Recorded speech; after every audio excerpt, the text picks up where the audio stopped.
கேடி serial review தான் இந்த வீடியோவில் நம்ம பார்க்க போகிறோங்க. நம்ம சேனலை மறக்காமல் சப்ஸ்கிரைப் பண்ணிவிடுங்க. பக்கத்தில் பெல் ஐக்கான் இருக்கோ அதையும் ப்ரெஸ் பண்ணிவிடுங்க. வாங்க வீடியோக்குள்ளே போகலாம்.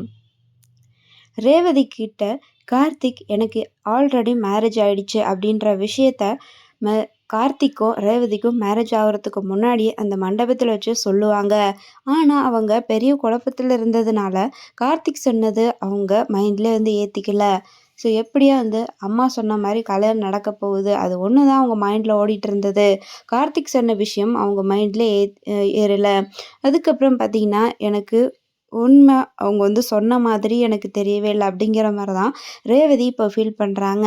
அது மட்டும் இல்லாமல் நம்ம கார்த்தியை எவ்வளோ லவ் பண்ணுறோம், ஆனால் அவர் நம்மக்கிட்ட மேரேஜ் ஆன விஷயத்த மறைச்சிட்டாரே அப்படிங்கிற மாதிரி தான் ஃபீல் பண்ணிக்கிட்டு இருக்கிறாங்க. ஆனால் கார்த்திக் ஆல்ரெடி சொல்லிட்டாங்க.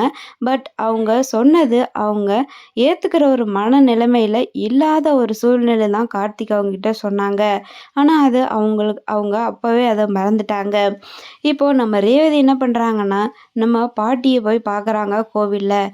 என்னடா தங்கம் எதுக்கு வர சொன்ன கோவிலுக்கு அப்படின்னு சொல்லிட்டு கேட்குறாங்க ரேவதி பாட்டிக்கிட்ட. அப்போது பாட்டி நம்ம பாட்டிக்கிட்ட போன உடனே ரேவதி தேம்பி அழுகுறாங்க. என்னாச்சுடா கண்ணா, என்னாச்சுன்னு சொல்லி பாட்டி கேட்குறாங்க.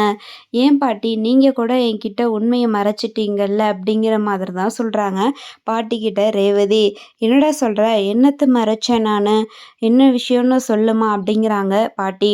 அப்போது கார்த்திக்கு ஏற்கனவே தீபாங்கிறவங்க கூட கல்யாணம் ஆயிடுச்சுன்னு என்கிட்ட ஏன் சொல்லாமல் மறைச்சிங்க அப்படிங்கிற மாதிரி தான் சொல்கிறாங்க.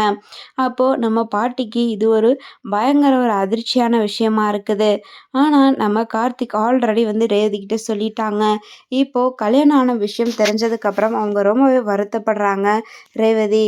ஸோ அவங்க மனசில் ஏற்பட்ட அந்த ஒரு காதலை கடைசி வரைக்கும் கார்த்திக் கூட தொடருவாங்களா, இல்லை அப்படின்னா தன்னோட காதலை மனசுக்குள்ளேயே மறைச்சிட்டு இதுக்கப்புறம் கார்த்தியை விட்டு விலக ட்ரை பண்ணுவாங்களா அப்படிங்கிறத வெயிட் பண்ணி பார்க்கலாங்க.